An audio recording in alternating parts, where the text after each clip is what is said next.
Hello everyone, welcome to A Clear Perspective. I'm Serene.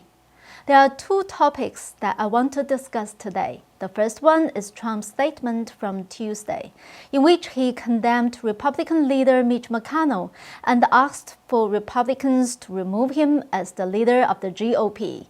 The second topic is regarding the Wall Street Journal, which published a story about an initial public offering from Jack Ma's Ant Group being called off by Xi Jinping. Let's start with Trump's statement from Tuesday. In keeping with his usual style, the statement begins with, quote, "The Republican Party can never again be respected or strong with political leaders like Senator Mitch McConnell at its helm." Trump then pointed out three inadequacies of McConnell as the leader of the Republican Party. Trump stated that McConnell's dedication to business as usual, status quo policies, together with his lack of political insight, wisdom, skill, and personality, has rapidly driven him from majority leader to minority leader, and it will only get worse. Trump also claimed that McConnell was being played by the Democrats and that his agenda is Beltway first, not America first. This implies that McConnell never really cooperated with Trump, as he is part of the Washington swamp. Secondly, Trump pointed out problems with McConnell's character. Quote, "My only regret is that McConnell begged for my strong support and endorsement before the great people of Kentucky in the 2020 election, and I gave it to him. He went from 1 point down to 20 points up and won. How quickly he forgets." After the successful re-election, McConnell quickly changed his stance. Not only did he avoid pursuing a fair election result during the 2020 general election, he also began attacking Trump after the second impeachment trial. He supported Pelosi's idea to establish a 9/11-style commission to further investigate the January 6 incident. Furthermore, Trump denounced McConnell's political integrity. He said that McConnell's stance on the Chinese Communist Party is questionable because of his family's substantial business holdings in China.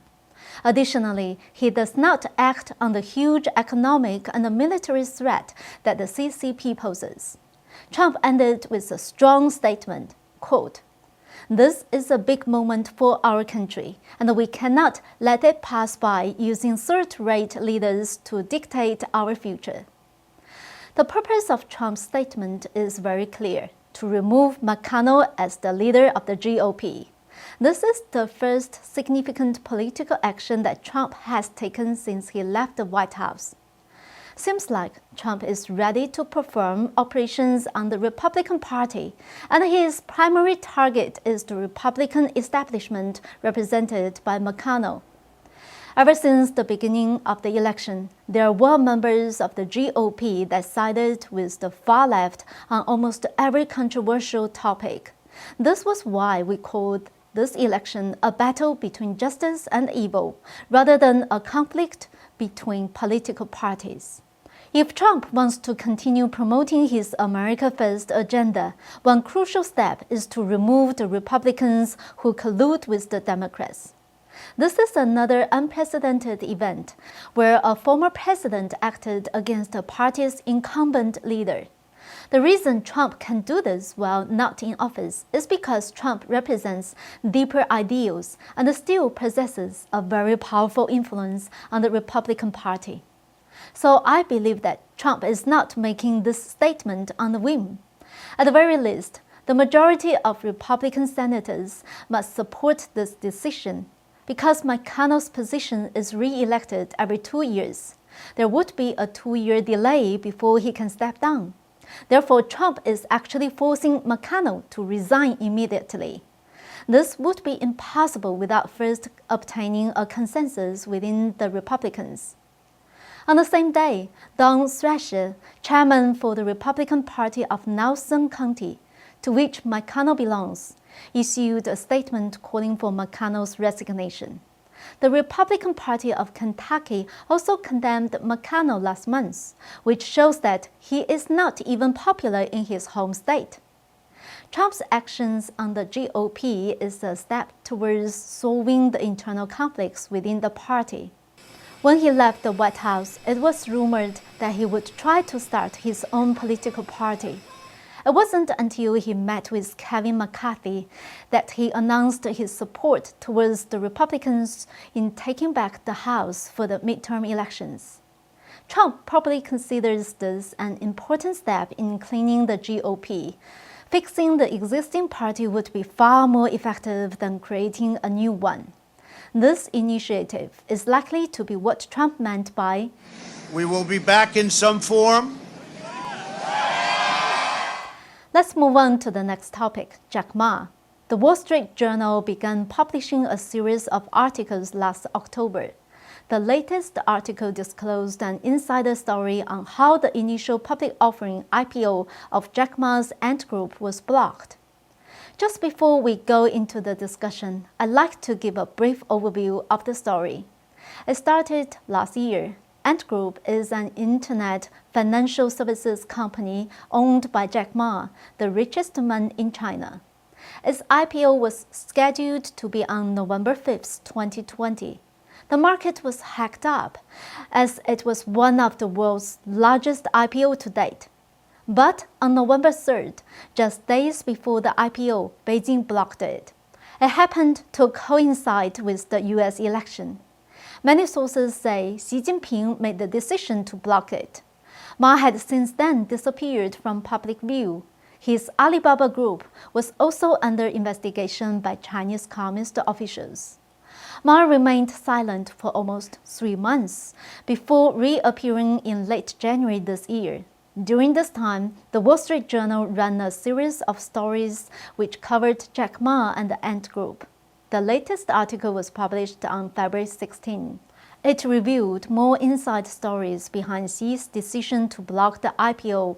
Previously, reports have given two main reasons. Xi was worried that Ant was adding risk to the financial system, and furious at its founder Jack Ma for criticizing his signature campaign to strengthen financial oversight. In Jack Ma's public speech on October 24th last year, Ma bluntly accused the Chinese Communist government's increasingly strict financial regulations, which hindered the development of technology. Ma hoped to solve China's financial problems through innovation.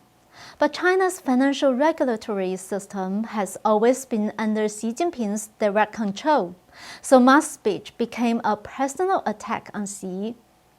However, the latest report reveals deeper reason for blocking the IPO.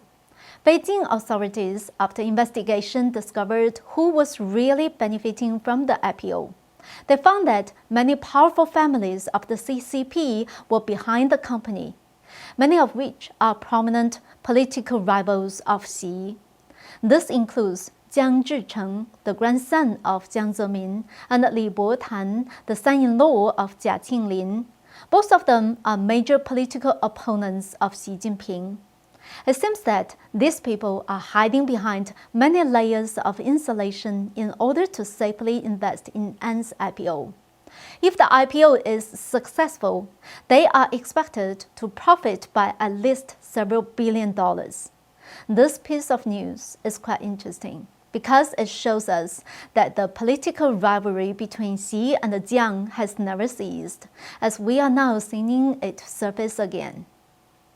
On the other hand, the Wall Street Journal's access to this kind of insider information does raise the possibility that some people within the CCP have intentionally released the info to the public. Thus, I think the information of this article is credible. Because these political families have been cooperating with Jack Ma to make huge amounts of money for nearly a decade. It started with buying shares of Alibaba in 2012. The fact that Xi Jinping holded Ant Group's IPO himself is an indication that the Ant's shareholders are too powerful for regular central government officials to handle. As the Wall Street Journal report revealed, Xi was in fact worried about the political connections behind Ant Group's complex ownership structure, including links to political opponents. In other words, this is a threat to seize power. Some of you might remember the 2015 Chinese stock market crash. It's been regarded as a financial coup. It started in June 2015 when both Shanghai and the Shenzhen stock indices plunged and created financial turmoil. Xi Jinping suffered so much from the crash that top officials were called out to rescue the market through brutal force. Deputy Minister of Public Security went to the China Securities Regulatory Commission and forced the stock market to rise. Since then, the CCP has made a series of arrests, including some famous billionaires in China. After the situation stabilized, state-controlled media CCTV disclosed some high-level messages that were transmitted during the stock market crash. It clearly showed the steep rise and fall of the market in June 2015 was a financial crime. If these lesser financial figures were able to create such a crisis, Jack Ma would be capable of much more. While Ma himself may not have any political ambitions, in Xi Jinping's view, it would not be good for political rivals to have stakes in big corporations that monopolize sensitive industry. The integration of politics and business has been a facet of the CCP's system. Ma is only one player in this vast system, and it is hard for him to break out of it. In fact, many politicians and corporations in Western countries have betrayed their values for profit, aligning themselves with the CCP's practices. Perhaps this is just the destiny of all businessmen who try to succeed in the communist system. Lastly, we would like to remind our viewers again that our platform may be restricted on social media. Click the link in the description below to register your email. In case of any unexpected disruptions, we will email you our latest updates. Rest assured that your email will not be used for any other purposes. Thank you all, and we'll see you next time.